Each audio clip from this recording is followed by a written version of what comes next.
സമ്പൂർണ്ണ ഭവന പദ്ധതി, പശ്ചാത്തല വികസനം എന്നിവ ലക്ഷ്യമിട്ട് ചോക്കാട് പഞ്ചായത്ത് 2025-26 വർഷത്തേക്കുള്ള ബജറ്റ് വൈസ് പ്രസിഡന്റ് കലാജനാർദ്ദനൻ അവതരിപ്പിച്ചു.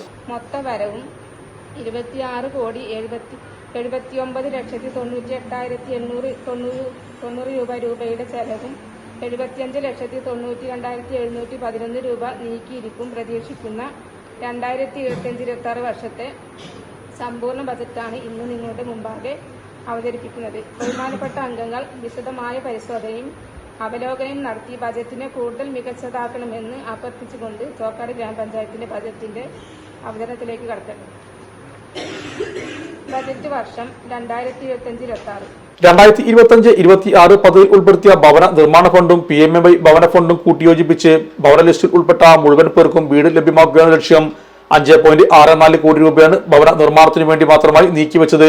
27.55 കോടി വരവും 26.80 കോടി രൂപ ചെലവും 75.92 ലക്ഷം രൂപ മിച്ചവുമുള്ള ബജറ്റാണ് അവതരിപ്പിച്ചത്. പശ്ചാത്തല മേഖലയ്ക്ക് 4 കോടിയോളം രൂപയും പട്ടികജാതി പട്ടികവർഗ വികസനം തുടങ്ങി അടിസ്ഥാന വിഷയങ്ങൾക്ക് ഊന്നൽ നൽകിയതുമാണ് budget. Panchayat president EP Sirajuddin ആമുഖ പ്രഭാഷണം നടത്തി. സ്റ്റാൻഡിംഗ് കമ്മിറ്റി ചെയർമാൻമാരായ സിറാജ് നീരാമ്പറ്റ, അറക്കൽ സക്കീർ, M അൻവർ, ഷാഹിന ബാനു, CH ഷൗക്കത്ത് എന്നിവർ ചർച്ചയിൽ സംബന്ധിച്ചു. Sahara golden diamonds, Kottappadi, Malappuram. Phone 9744 912 916.